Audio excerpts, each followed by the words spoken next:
Friends ఎలా ఉన్నారు సంగతిలో. So cricket కి సంబంధించిన అంటే ఏషియా కప్ మరియు ఉమెన్స్ వన్డే సిరీస్ కి సంబంధించిన కొన్ని వార్తలు అయితే ఈ వీడియోలో అయితే ఇద్దాం అనుకుంటున్నాను. అదే వార్తలు. సో దీని గురించి అయితే మాట్లాడాలైతే అనుకుంటున్నాను. సో ఇంకా ఈ వీడియోలో మాత్రం ఏషియా కప్ కి సంబంధించిన సూపర్ ఫోర్స్ కి సంబంధించిన ఒక ఇన్ఫర్మేషన్ ఇద్దాం. ఇంకా దాని తర్వాత ఈ వన్డే సిరీస్ కి సంబంధించిన ఉమెన్స్ వన్డే సిరీస్ కి సంబంధించిన ఈ ఒక ఇన్ఫర్మేషన్ ఇచ్చేసి అయితే ఈ వీడియోని ఎండ్ చేయబోతున్నాము. ఒక చాలా షార్ట్ వీడియో అయితే ఉండబోతుంది. సో వీడియోని మాత్రం లాస్ట్ దాకా చూడండి. సో చాలా క్రేజీ వీడియో, ఒక ఇన్ఫర్మేటివ్ వీడియో అయితే ఉండబోతుంది. సో ఇంకా దానికన్నా ముందు ఒక చిన్న రిక్వెస్ట్ చేసి నా సైడ్ నుంచి. సో ఇప్పటిదాకా కింద కనబడుతున్న ఆ ఎర్ర బటన్, అదే ఆ సబ్స్క్రైబ్ బటన్ ఇంకా నొక్కకుంటే ఇప్పుడే నొక్కేసి దాన్ని పచ్చగా చేసేయండి. అండ్ కింద అదే లైక్ ఉంది కదా, ఆ లైక్ ని కొట్టేసి ఏమవుతుంది అంటే మన వీడియోని ఇంకా చాలా మందికి అయితే యూట్యూబ్ అయితే పంపిస్తుంది. సో దాంతో మనకి వ్యూస్ ఎక్కువ వస్తాయి అండ్ సబ్స్క్రైబర్స్ మంచిగా వస్తే మనకి ఇంకా మోటివేషన్ దొరుకుతుంది. ఇంకా క్రేజీ మీ కంటెంట్ అయితే ఇచ్చేది అయితే ట్రై చేస్తాను. సో భాష్యం ఎక్కువ అయిపోయింది. సో ఇంకా పాయింట్ మీదకి వచ్చేద్దాం. సో అది పాయింట్ ఏందిరా అంటే ఏషియా కప్ కి సంబంధించిన సూపర్ ఫోర్స్ కి ఇంకా క్లియర్ అయితే ఎవరు సూపర్ ఫోర్స్ అనేసి అయితే ఇంకా అయితే అర్థం కాలేదు. సో ఫస్ట్ అయితే ఇండియా అయితే క్వాలిఫై అయిపోయింది. సో ఇంకా నెక్స్ట్ వచ్చేసి ఈ వీడియో చేసేసరికి పాకిస్తాన్ మరియు యూఏఈకి సంబంధించిన అప్డేట్స్ అయితే ఏం రాలేదు. అంటే మ్యాచ్ అయితే జరుగుతుంది, స్టిల్ ఇంకా స్టార్ట్ కాలేదు. సో ఈ రోజు అయితే జరగబోతుంది. సో వీడియో అప్లోడ్ అయ్యేసరికి ఇది కూడా రిజల్ట్ అయితే వచ్చేసి ఉంటుంది. ఆ మ్యాచ్ లో ఎవరైతే గెలిచి ఉంటారో వాళ్ళే వచ్చేసి సూపర్ ఫోర్స్ లో అయితే అంటే దిగేస్తారు. సో వాళ్ళు అయితే ఎంటర్ అయిపోతారు. సో చాలా కంఫర్టబుల్లీ మన గ్రూప్ నుంచి అయితే చూసుకున్నట్టయితే. సో చూద్దాం ఇంకా నెక్స్ట్ వీడియోలో ఇండియా వర్సెస్ ఉమెన్ గురించి వీడియో చేసినప్పుడు దీని గురించి కూడా మాట్లాడుకుందాం. ఆ మ్యాచ్ ఎలా ఉంది అనేసి అయితే. సో ఇంకా నెక్స్ట్ వచ్చేసి ఆపోజిట్ గ్రూప్ బి గురించి మాట్లాడుకున్నాడైతే గ్రూప్ బి లో అంటే బంగ్లాదేశ్, ఆఫ్ఘనిస్తాన్, శ్రీలంక ఉన్నాయి. ఆఫ్ఘనిస్తాన్, శ్రీలంక అండ్ హాంకాంగ్ అయితే ఉన్నాయి. హాంకాంగ్ పరిస్థితి అయిపోయింది ఇంకా. సో ఇంకా వాళ్ళు పక్కకు వెళ్ళిపోయినట్టే. సో ఇంకా నెక్స్ట్ వచ్చేసి బంగ్లాదేశ్ వచ్చేసి కంఫర్టబుల్ వచ్చేసి సూపర్ ఫోర్స్ లో అయితే వచ్చేసింది.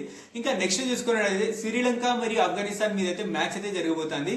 ఈ మ్యాచ్ లో ఎవరైతే గెలుస్తారో, ఎవరైతే మంచి రన్స్ తోటి గెలుస్తారో వాళ్ళైతే క్వాలిఫై అయిపోయే అవకాశం ఉంది. ఆఫ్ఘనిస్తాన్ గెలిస్తే చాలా కంఫర్టబుల్, రన్ రేట్ కూడా మంచిగా ఉంది కాబట్టి చాలా ఈజీగా అయితే క్వాలిఫై అయిపోద్ది. లేదు శ్రీలంక గెలిచినా కూడా శ్రీలంక కూడా క్వాలిఫై అయితే అయిపోద్ది సూపర్ ఫోర్స్ కి. సో దాని గురించి కూడా మాట్లాడుకుందాం రిజల్ట్ వస్తే. సో మొత్తానికి అయితే ఇది గైస్. ఇంకా చాలా అంటే ఇక్కడ చూసుకున్నట్టయితే ఆల్రెడీ 3 times అంటే 3 matches అంటే 3 teams అయితే ఇక్కడైతే ఫిక్స్ అయిపోయినట్టే. ఇక్కడ చూసుకున్నట్టయితే ఇంకా నెక్స్ట్ వచ్చేసి శ్రీలంక, ఆఫ్ఘనిస్తాన్, ఇది ఒక్కటే ట్విస్ట్ అయితే ఉంది.